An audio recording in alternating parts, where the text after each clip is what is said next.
No, thanks. Yeah, like my dad said, it's great to be back here. Obviously, we really appreciate the hospitality this area provides us and the people of Thibodaux. And it's hard to believe it's been 21 years, but a lot of changes for me this year. Obviously, been coming here all 21 years. The first year, I'm not throwing anymore. I threw one pass out there to a tight end, and I underthrew him by about 5 yards. So that was a good reminder. I don't need to be throwing anymore. And but I still am as actively participating as I always have, trying to help the kids, coach the kids, answer any questions they have about reading the defense or taking a 5-step drop. So I still enjoy doing that because it is high school kids, and then when Eli and I have a chance, we spend a lot of time with the college players on the side, and I've always enjoyed that sort of double pay it forward. This camp has allowed for Eli and I to help the high school kids, but also help the college kids as well. So I've enjoyed that, but and it's great to be with Eli.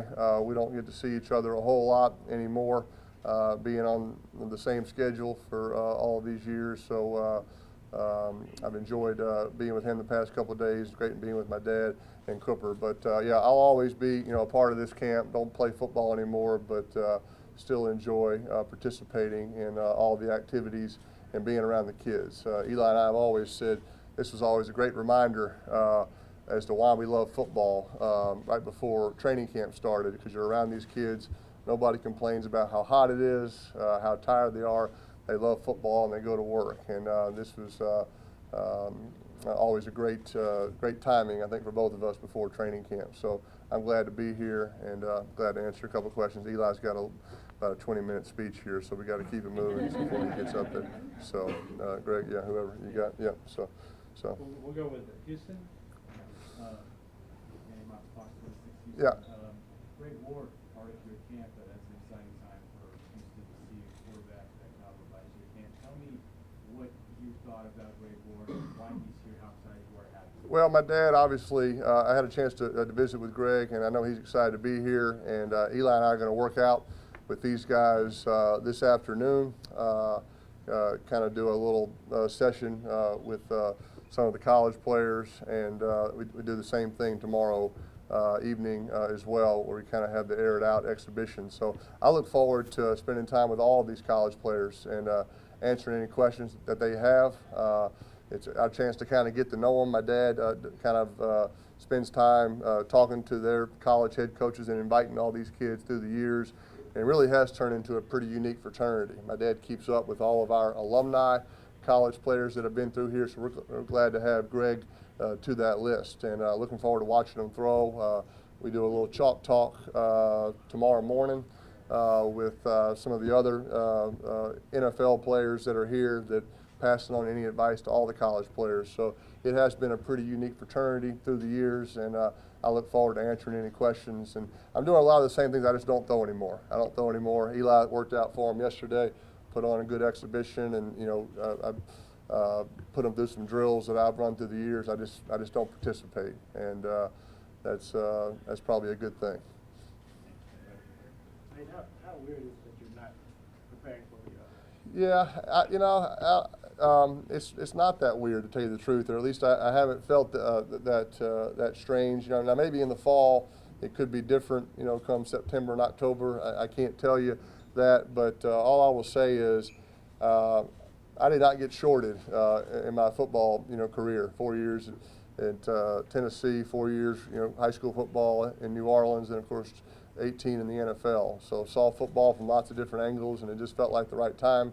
And I have not had any type of withdrawals during OTAs. I was down in Florida for a commitment, and I went out. Two of my good friends in the coaching business coached the Miami Dolphins, Adam Gase and Clyde Christensen. I went out and watched them practice, and somebody said, "Well, you're going to feel weird out there. You're not going to like it." And I didn't feel that way. I felt pretty normal. Dan Marino was there. I talked to him, one of my favorite players, and so I kind of enjoyed it. And like I said last week, I got a lot of football in my plans this fall. I'm going to see Eli play in a couple of regular season games as opposed to Super Bowls, where you can't breathe and my dad bites all his fingernails off the entire game. Go see a normal regular season Giants game. I got some, of course, I'll be at the Broncos season opener when they play Carolina, to drop the Super Bowl banner. That's a great game to be a part of, and hard to believe we have a 10-year reunion of our Super Bowl team with the Colts, and they're going to honor us at a game. So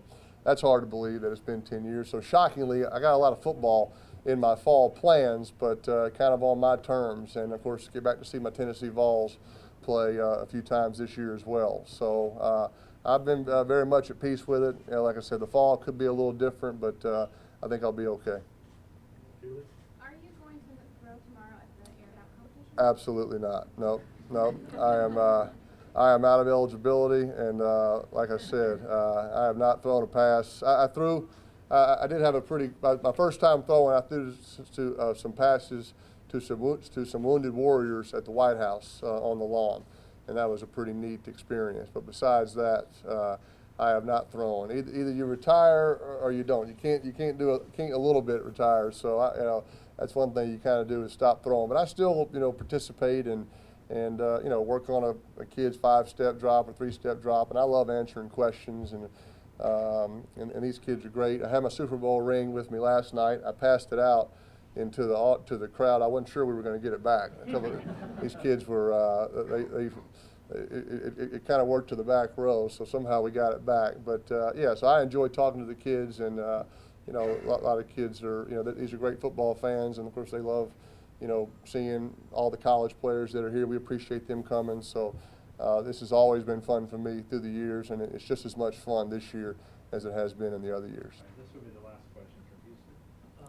Peyton, one of your former teammates, Brock Osweiler, is now preparing to begin the first season with the Texans. Sure. I'm wondering what you think of that, him moving on, being able to take over a new team. Well, I'm very happy for Brock. I sent him a text right after that move happened. I'm excited for his opportunity. I know he's excited. Brock's used these past 4 years to improve as a player. He's an extremely hard worker.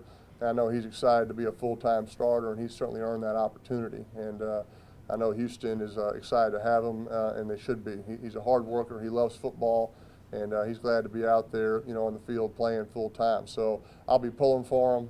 Brock has been great to me these past 4 years. He and I had a great rapport together, helped each other out. He would help me out with breaking film down, and I tried to help him as much as I could during our 4 years together, and especially while he was playing. So I kind of look forward to this year, being a fan of a lot of teams, people that I have connections with. So I'll be pulling for Brock. Of course, I'm going to be a huge New York Giants fan, but I'll be pulling for the Broncos and the Colts. I'll be pulling for like Adam Gase and Jim Caldwell, the head coach of the Lions, and coaches and players that I've played with or competed with. And so that's kind of, being kind of a free agent, if you will, this year to be able to pull for a lot of teams. But I'll be pulling hard for Brock. I know he's going to have a great year. So thank you all very much.